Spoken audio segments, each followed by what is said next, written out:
بسم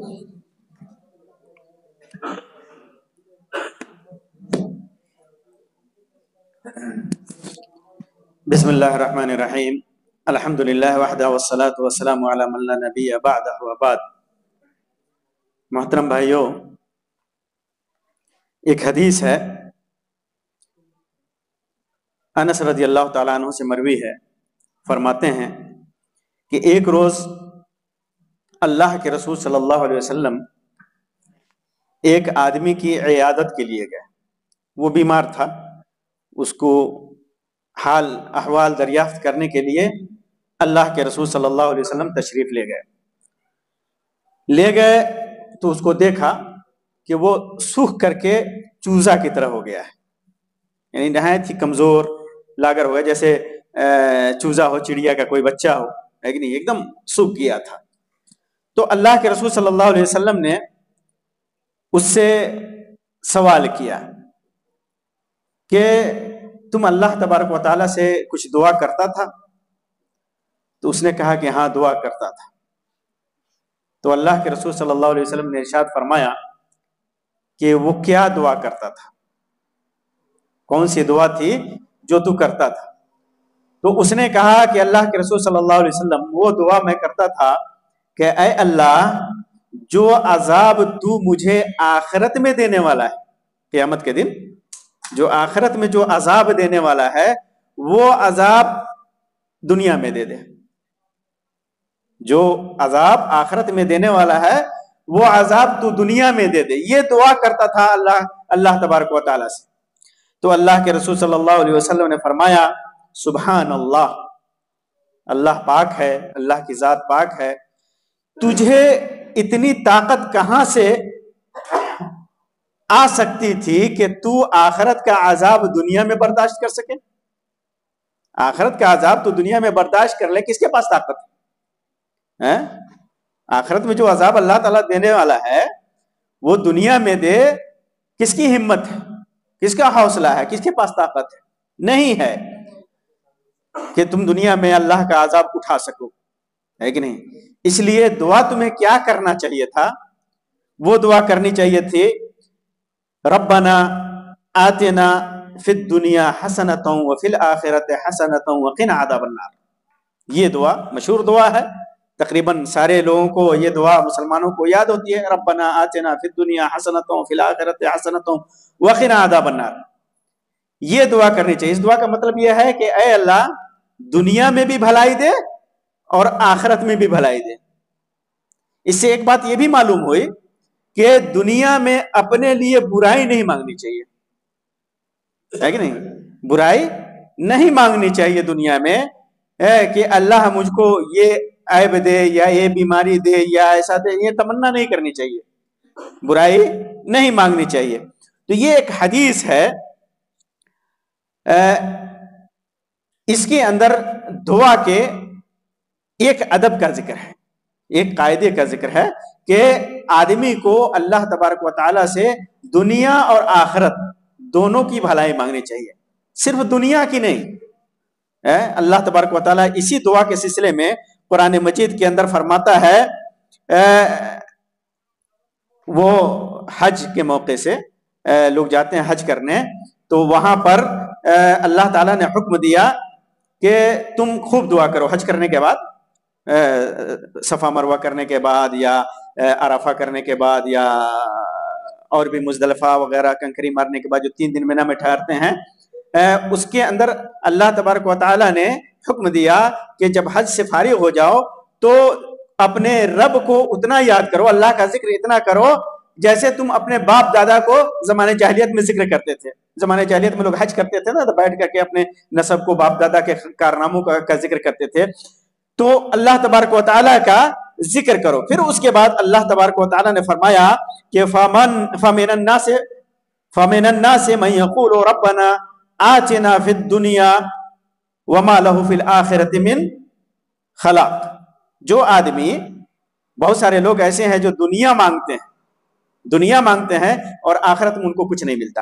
آخرت نہیں مانگتے، دنیا مانگتے ہیں کہ دنیا میں بھلائی دے، دنیا میں یہ کر دے، دنیا میں وہ کر دے، اور آخرت کے بارے میں نہیں مانگتے۔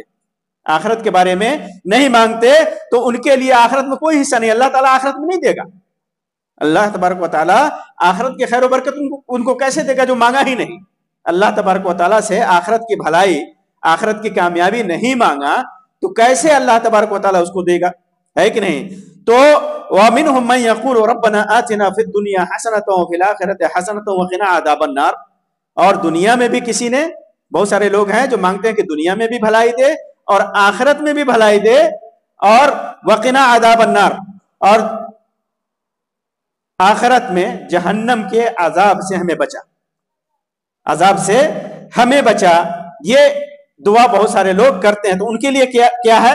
اللہ تبارک و تعالیٰ فرماتا ہے اولئک لہم نصیب مما کسبوا واللہ سریع الحساب، تو جو بھی وہ عمل کرتے ہیں تو اللہ تبارک و تعالیٰ ان کا حصہ آخرت میں متعین کر رکھا ہے، ان کا حصہ دے گا۔ دنیا میں تو دے گا ہی، دنیا کی بھلائی مانگا ہے، دنیا کی بھلائی بھی دے گا اور آخرت کی بھلائی بھی دے گا، لیکن تو یہ دعا مانگنے کا ایک کہ آداب میں سے اللہ تبارک و تعالیٰ نے ذکر کیا کہ دنیا میں صرف بھلائی یا دنیا میں عذاب نہ مانگے، عذاب بھی نہ مانگے، اپنے لیے برا بھی نہ چاہے، اپنے لیے برائی بھی نہ مانگے، اور اپنے لیے صرف بھلائی، صرف دنیا کی بھلائی نہ مانگے بلکہ آخرت کی بھلائی بھی مانگے، تب اللہ تبارک و تعالیٰ اس کو دیتا ہے۔ یہ دعا جو ہے، یہ دعا عبادت ہے۔ اللہ کے رسول صلی اللہ علیہ وسلم نے فرمایا کہ الدعاء من العبادہ، دعا عبادت سے ہے کہ نہیں؟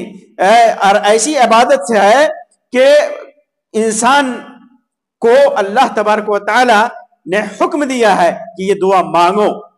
ایسی عبادت ہے کہ شریعت نے، ہمارے نبی صلی اللہ علیہ وسلم نے، شریعت اسلام نے، اللہ تبارک و تعالی نے دعا پر ابھارا ہے کہ خوب مانگو، کیونکہ دعا مانگنے سے بندہ اللہ سے قریب ہوتا ہے، اللہ سے قریب ہوتا ہے، اسی سے مانگتا ہے، کسی اور سے نہیں مانگتا، اسی سے مانگتا ہے، اور ہر چیز مانگ سکتا ہے، دنیا اور آخرت کی ہر بھلائی مانگ سکتا ہے، حرام چیزوں کو چھوڑ کر ہر حلال چیز، ہر جائز چیز اللہ تبارک و تعالیٰ سے بندہ مانگتا ہے، اور مانگنا چاہیے۔ اللہ کے رسول صلی اللہ علیہ وسلم نے فرمایا کہ دعا عبادت ہے، اور اللہ تبارک و تعالیٰ فرماتا ہے ادعونی استجب لکم، ادعونی استجب لکم، مجھ سے مانگو میں تمہاری دعا قبول کروں گا۔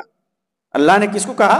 کیا کہا؟ ادعونی، مجھ کو پکارو، مجھ سے دعا مانگو، مجھ سے فریاد کرو، مجھ سے استغاثہ کرو، اور اس کے بعد کیا کرے گا اللہ تبارک و تعالیٰ؟ استجب لکم، تمہاری دعا میں قبول کروں گا، میں قبول کروں گا۔ کون کرے گا؟ اللہ تبارک و تعالیٰ قبول کرے گا، دعا اللہ تبارک و تعالیٰ قبول کرے گا۔ یہاں یہ نہیں کہا کہ فلاں پیر سے مانگو، فلاں فقیر سے مانگو، فلاں نبی سے مانگو، فلاں فرشتے سے مانگو، فلاں جن سے مانگو، کسی سے نہیں کہا ادعونی۔ یہی وجہ ہے کہ لوگوں نے کہا ہے اللہ کے رسول صلی اللہ علیہ وسلم اقریب ابعید ربنا فننادیہ، اے اللہ کے رسول صلی اللہ علیہ وسلم ہمارا رب دور ہے کیا؟ دور ہے کیا کہ ہم اس کو پکاریں؟ کہتے ہیں نا یا فلان یا فلان، دور آدمی ہوتا ہے تو اس کو پکارتا ہے۔ ام قریب فنناجیہ، یا اتنا قریب ہے کہ ہم اس سے مناجات کریں۔ مناجات کہتے ہیں یعنی آہستہ آہستہ گفتگو کرنا، کان میں کسی کی بات کرنا، دل سے آدمی کی بات جو نکلے اپنے رب کے لیے، ہے کہ نہیں، اس کو مناجات بولتے ہیں، اس کو مناجات بولتے ہیں۔ تو پوچھا کہ دور ہے تو پکاریں، اور قریب ہے تو پھر ہم اس سے مناجات کریں، آہستہ آہستہ پکاریں۔ تو اللہ تبارک و تعالیٰ نے آیت نازل فرمائی کیا کہ میرے بندے اذا سألک عبادی عنی فإنی قریب، میرے بندے مجھ سے میرے بارے میں پوچھیں تو بتا دیجئے کہ میں بہت قریب ہوں، بہت قریب ہوں۔ اجیب دعوت الداعی اذا دعان، جب وہ مجھ سے دعا کرتا ہے تو میں اس کی دعا قبول کرتا ہوں، اس کی دعا قبول کرتا ہوں۔ اللہ کتنا قریب ہے؟ اقرب من حبل الورید، سورۃ قاف میں فرمایا اقرب من حبل الورید، شہ رگ جو ہوتا ہے جہاں سے کٹنے سے انسان ختم ہو جائے، اس رگ سے بھی زیادہ اللہ قریب ہے۔ تو جو رب اتنا قریب ہے، اور مسلمانوں کی حالت تو دیکھیے، انسان کی حالت کفار کے زمانے میں بھی، جاہلیت کے زمانے میں بھی، اور آج بھی، کہ وہ رب جو ڈائریکٹ سن رہا ہے، شہ رگ سے زیادہ قریب ہے، اس کے لیے ہم واسطہ بناتے ہیں، واسطہ بناتے ہیں کہ اے فلاں پیر صاحب یا فلاں جن یا فلاں نبی ہمیں اللہ سے قریب کر دیجئے. یہی کام کفار و مشرکین کیا کرتے تھے. وہ اللہ کی عبادت کرتے تھے, کفار اللہ کی عبادت کرتے تھے, اس کے ساتھ نیک لوگوں کی بھی عبادت کرتے تھے, اور کہتے تھے ما نعبدہم الا لیقربونا الی اللہ زلفا, ہم تو نیک لوگوں کو اس لیے پکارتے ہیں, ان کی عبادت اس لیے کرتے ہیں کہ وہ اللہ سے قریب کرتے ہیں, نیک آدمی ہیں, اللہ سے یہاں پہنچے ہوئے ہیں, ہے کہ نہیں؟ لیکن اللہ تبارک و تعالیٰ نے اس کو قبول نہیں کیا, کہا کہ تم کافر ہو, مشرک ہو, تمہارا ٹھکانہ جہنم ہے. میں تو قریب ہوں, اللہ کہتا ہے کہ میں تو قریب ہوں, تمہارے شہرک سے زیادہ قریب ہوں. کمال یہ ہے کہ آدمی سے سب سے زیادہ قریب اللہ تعالیٰ ہے, اور آدمی اللہ کو چھوڑ کر دوسروں کو واسطہ بنا رہا ہے. اور مثال دیتا ہے کہ وسیلہ ایسا ہے, وسیلہ ایسا ہے. وسیلہ صرف نیک اعمال میں ہے, وسیلہ صرف نیک اعمال میں. جیسے ایک واقعہ میں نے گزشتہ جمعہ کو سنایا تھا کہ 3 آدمی جب غار میں گر گئے تھے تو انہوں نے نیک عمل کا وسیلہ بنایا تھا نا, ماں باپ کی خدمت کا وسیلہ بنایا, اپنی ایمانداری کا وسیلہ بنایا, اپنی پاک دامنی کا وسیلہ بنایا, نیک عمل. اب جیسے آپ نے نماز پڑھی, اب اللہ تعالیٰ کو اس نماز سے وسیلہ پکڑیے کہ اللہ میں نے یہ نماز تیری خاطر پڑھی ہے, تجھے یہ عمل پسند ہے تو قبول کر لے. صدقہ ہے, خیرات ہے, حج ہے, زکوٰۃ ہے, عمل کریں, نیک عمل کریں, اس کے بعد اللہ تعالیٰ سے دعا کریں, اور اللہ تبارک و تعالیٰ کو اس نیک عمل کا وسیلہ بنائیں. اللہ کا جو نام ہے, اللہ کی جو ذات ہے, رحمان ہے, رحیم ہے, قہار ہے, جبار ہے کہ نہیں, ستیر ہے, یہ سارے جو نام ہیں ان کا وسیلہ بنائیں. اللہ تبارک و تعالیٰ قریب ہے. اب جانتے ہیں حدیث میں آتا ہے کہ بندہ سب سے زیادہ قریب کہاں ہوتا ہے, کب ہوتا ہے؟ اپنے رب سے, سجدے میں. سجدے میں رب سے بہت زیادہ قریب ہوتا ہے, اور اس دعا کرتا ہے تو دعا اس کی سنی جاتی ہے. یہ دعا کی چند باتیں ہیں. اب یہ بھی بتا دوں کہ چند آدمیوں کی دعائیں قبول بھی نہیں ہوتی. عام طور پر اللہ تبارک و تعالیٰ سارے بندوں کی دعائیں قبول کرتا ہے. جو خیر اور بھلائی کی جو دعائیں ہیں, حلال کام کے لیے, جائز کام کے لیے جو دعائیں ہیں, اللہ تبارک و تعالیٰ ان دعاؤں کو قبول کرتا ہے. حرام چیزوں کے, حرام کے سلسلے میں دعائیں قبول نہیں کرتا ہے. جیسے ایک حدیث میں ہے کہ ایک آدمی اللہ تبارک و تعالیٰ سے دعا کرتا ہے کہ آدمی سفر سے آتا ہے, سفر کی حالت میں بھی دعا قبول کرتا ہے اللہ تعالیٰ. جیسے بتایا, سجدے میں قبول کرتا ہے, سفر میں قبول کرتا ہے, ماں باپ کی دعا قبول کرتا ہے, نیک عمل, کوئی بھی نیک عمل کرنے کے بعد دعا قبول کرتا ہے. تو یہ قبولیت کے مقامات ہیں. تو سفر سے آدمی, اللہ کے رسول صلی اللہ علیہ وسلم نے فرمایا کہ سفر سے آیا, تھکا مادہ ہے, چہرہ اٹا ہوا ہے, قبولیت کا وقت ہے, ہاتھ پھیلاتا ہے اور اللہ تبارک و تعالیٰ سے کہتا ہے یا رب یا رب یا رب یہ دے دے, یا رب یہ دے دے. تو اللہ تبارک, اللہ کے رسول صلی اللہ علیہ وسلم نے فرمایا کہ وَمَطْعَمُهُ حرام وَمَشْرَبُهُ حرام وَغُذِّيَ بِالْحَرام, اس کا کھانا حرام ہے, اس کا پینا حرام ہے, حرام میں اس کی پرورش ہوئی ہے. فَأَنَّ يُسْتَجَابُ لَهُ, تو اس کی دعا کہاں قبول ہوگی؟ اس کی دعا قبول نہیں ہوگی, کیونکہ وہ حرام کھاتا ہے, حرام پہنتا ہے, حرام پیتا ہے, اس کی دعا نہیں قبول ہوگی, ہے کہ نہیں؟ حرام جو بھی ہو, کمائی کے ذریعے ہو, لوٹ کھسوٹ کے ذریعے ہو, سود بیاج کے ذریعے ہو, جوا کے ذریعے ہو, یا کسی کا حق مارنے کے ذریعے ہو, بھائی کی جائیداد کو ہڑپنے کے معاملے میں ہو, بہن کی جائیداد ہڑپنے کے معاملے میں ہو, جو بھی حرام کے ذریعے سے اس نے کھایا ہے, حرام کھایا ہے, تو اس کی دعا اللہ تبارک و تعالیٰ قبول نہیں کرتا. ایک آدمی یہ ہے. اور دوسرا آدمی وہ ہے جو برائی دیکھتا ہے اور برائی کو روکتا نہیں ہے. برائی دیکھے اور روک سکتا ہے, برائی کو روک سکتا ہے اور نہیں روکتا ہے. اللہ کے رسول صلی اللہ علیہ وسلم نے فرمایا کہ لَتَأْمُرُنَّ بِالْمَعْرُوفِ وَالَّذِي نَفْسِي بِيَدِهِ, اس ذات کی قسم جس کے ہاتھ میں میری جان ہے, لَتَأْمُرُنَّ بِالْمَعْرُوفِ, تم ضرور ضرور بھلائی کا حکم دو گے, وَلَتَنْهَوْنَ عَنِ الْمُنْكَرِ, اور تم ضرور ضرور برائی سے لوگوں کو روکو گے. أَوَلَا يُوشِكَنَّ اللَّهُ أَن يَبْعَثَ عَلَيْكُمْ عِقَابًا مِّنْهُ, ورنہ اللہ تبارک و تعالیٰ قریب ہے کہ تمہارے اوپر عذاب بھیج دے. فَتَدْعُونَهُ, تم اللہ کو پکارو گے, فَلَا يُسْتَجَابُ لَكُمْ, تو تمہاری دعا قبول نہیں ہوگی. بھلائی کا حکم نہیں دیا, برائی سے نہیں روکا, پھر اللہ تبارک و تعالیٰ ہو سکتا ہے عذاب اور مصیبت اور پریشانی بھیج دے, پھر دعا کرو گے تو اللہ تعالیٰ اس کو قبول نہیں کرے گا. یہ دوسرا مقام ہے جہاں اللہ تبارک و تعالیٰ دعا کو قبول نہیں کرتا ہے. اسی طرح آدمی کو جب دعا مانگنا چاہیے تو جائز اور حلال چیزوں کا دعا مانگنا چاہیے. جائز اور حلال چیزوں کے لیے, اپنے لیے, بھائیوں کے لیے بھی دعا کی بڑی اہمیت ہے. بھائیوں کے لیے دعا کی بڑی اہمیت ہے۔ اللہ کے رسول صلی اللہ علیہ وسلم نے فرمایا کہ غائبانہ کوئی اپنے بھائی کے لیے دعا کرتا ہے تو وہ دعا مستجاب ہے، وہ دعا مستجاب ہے، اللہ تبارک و تعالیٰ اس دعا کو قبول کرتا ہے، اور اس کے سر کے پاس ایک فرشتہ جو متعین رہتا ہے، جو بھی دعا کرتا ہے اپنے بھائی کے لیے تو فرشتہ کہتا ہے آمین، فرشتہ کہتا ہے آمین وَلَكَ بِمِثْلِ، کہ تیرے لیے ایسا ہی ہے، تیرے لیے جیسے اپنے بھائی کے لیے آپ نے دعا کی، کسی بھی بھائی کے لیے، مسلمان بھائی کے لیے، کسی کے لیے بھی دعا کی کہ اے اللہ اس کو جنت میں داخل کر، تو فرشتہ کہتا ہے کہ اللہ قبول کر اس کی دعا، اور تجھے بھی اللہ تعالیٰ جنت میں داخل کرے۔ یعنی دوسرے کے لیے دعا کیا تو خود کے لیے بھی وہ دعا کر بیٹھا ہے کہ نہیں، اور خود تو کیا ہی اپنے لیے، فرشتہ بھی اس کے لیے دعا کر رہا ہے۔ تو یہ چیز ہے، تو حلال چیزوں میں آدمی کو اپنے لیے، بھائیوں کے لیے، ماں باپ کے لیے، جس کا اولاد کے لیے، جس کے لیے بھی چاہے وہ دعا کرے، اور حرام کام کے لیے یہاں تک کہ ایسی چیز کی بھی دعا نہ کرے جو اس کی وسعت اور طاقت سے باہر ہو، اس کے حیثیت سے باہر ہو، ایسی دعا بھی اس میں نہیں کرنا چاہیے۔ اللہ کے رسول صلی اللہ علیہ وسلم، اور یہ بھی نہیں کہنا چاہیے کہ اللہ تو چاہے تو یہ دے، ہے کہ نہیں، آدمی مانگتا ہے نا کہ اے اللہ تو چاہے تو دے، نہیں، اللہ کے رسول صلی اللہ علیہ وسلم نے فرمایا کہ لا یقل احدکم اللہم اغفر لی ان شئت اللہم ارحمنی ان شئت، تم میں سے جب کوئی دعا کرے تو یہ نہیں کہ اللہ اگر تو چاہے تو مجھے بخش دے، اے اللہ تو چاہے تو میرے اوپر رحم کرے، ہے کہ نہیں، میرے اوپر رحمت نازل فرما، ایسا نہ کہے۔ مانگنے میں عزم رکھے، یقین رکھے، اور مانگے کہ اے اللہ تو رحیم ہے، رحمت فرما، اے اللہ تو غفور ہے، مغفرت فرما، بخش دے۔ مانگنا ہے نہیں کہنا کہ تو چاہے تو بخش دے، تو چاہے تو رحمت کرے، ایسا اسے نہیں کرنا چاہیے، ہے کہ نہیں۔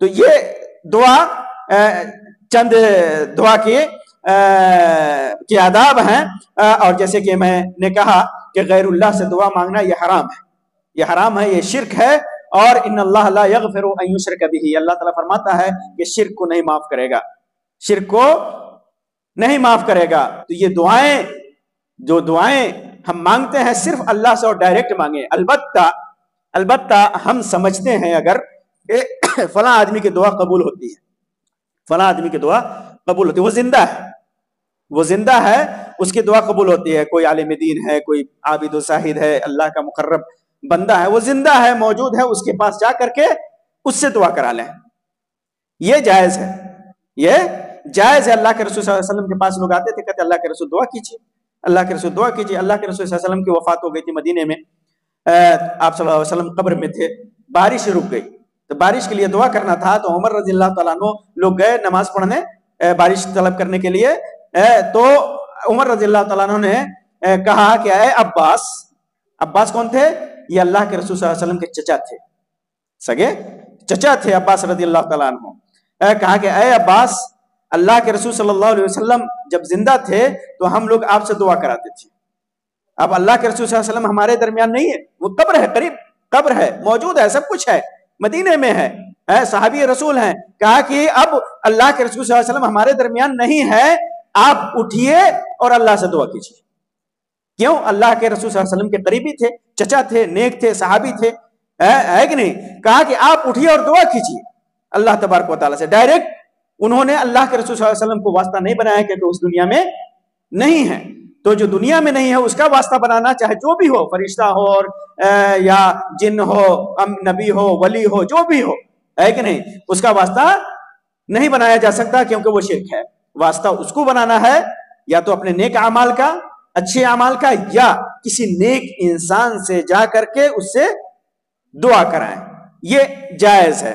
تو یہ دعا کی چند باتیں دعا سے متعلق میں نے آپ کے سامنے بیان کیا۔ اللہ تبارک و تعالیٰ سے دعا ہے کہ اللہ تبارک و تعالیٰ ہماری دعاؤں کو قبول فرمائے، نیک اعمال کرنے کی توفیق عطا فرمائے، شرک و بدعت اور خرافات سے ہمیں بچائے، آمین یا رب العالمین، وآخر دعوانا ان الحمد للہ رب العالمین، وصلی اللہ علی خیر خلقہ وسلم۔ السلام علیکم ورحمۃ اللہ وبرکاتہ۔